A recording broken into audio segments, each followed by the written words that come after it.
بسم اللہ الرحمن الرحیم نحمدہ و نصلی علی رسولہ الکریم اما بعد۔ آئیے میری محترم بہنوں، عجیب آپ کی ایک بہن زبیدہ ملکہ ہارون رشید کا عجیب واقعہ سنیے۔ اللہ تعالیٰ ہم کو ان جیسے اخلاق سے نوازے۔ زبیدہ خاتون ایک بہت نیک ملکہ تھی۔ اس نے نہر زبیدہ بنوا کر مخلوق خدا کو بہت فائدہ پہنچایا۔ اپنی وفات کے بعد کسی نے اس کو خواب میں دیکھا، پوچھا زبیدہ آپ کے ساتھ کیا معاملہ ہوا؟ زبیدہ خاتون نے جواب دیا، اللہ رب العزت نے بخشش فرما دی۔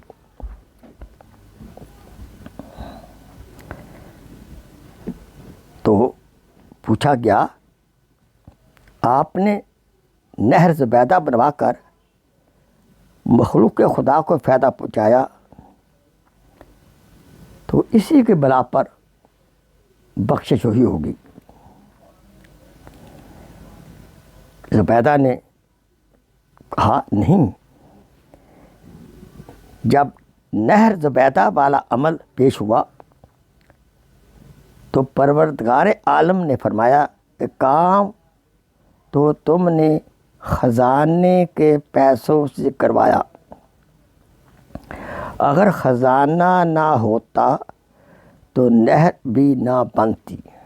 مجھے یہ بتاؤ تم نے میرے لیے کیا عمل کیا؟ زبیدہ نے کہا میں تو گھبرا گئی، اب کیا بنے گا؟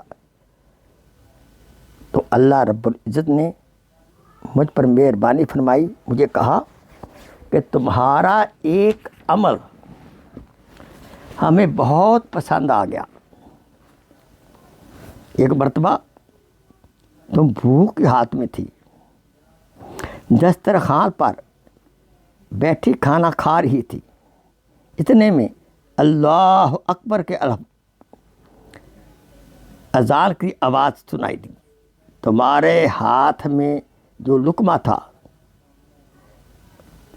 اور سر سے دوپٹہ سرکا ہوا تھا، تم نے لقمہ کو واپس رکھا اور پہلے دوپٹہ کو ٹھیک کیا اور پھر لقمہ کھایا۔ تم نے لقمہ کھانے میں تاخیر میرے نام کے ادب کی وجہ سے کی، چلو ہم نے تمہاری مغفرت فرما دی۔ حضرت مولانا احمد علی لاہوری رحمۃ اللہ علیہ فرمایا کرتے تھے کہ انسان جب اذان کی آواز سنے تو ادب کی وجہ سے خاموش ہو جائے اور اذان کا جواب دے اور آخر میں مسنون دعا پڑھے۔ میرا تجربہ ہے، اذان کے ادب کی وجہ سے موت کے وقت کلمہ نصیب ہوگا۔ اللہ اکبر۔ آئیے اللہ سے دعا مانگیں کہ اللہ تعالیٰ کی ذات قدوس اذان کا پورا ادب کرنے کی توفیق عطا فرمائے۔ اب بھائیو، اگر اذان کے ادب پر اتنے انعامات ہیں تو اگر نماز ہم آداب کے ساتھ پڑھیں گے تو کیا کچھ ہم نہ پائیں گے۔ وآخر دعوانا ان الحمدللہ رب العالمین۔ Please share this video as a صدقہ جاریہ۔ جزاک اللہ خیر۔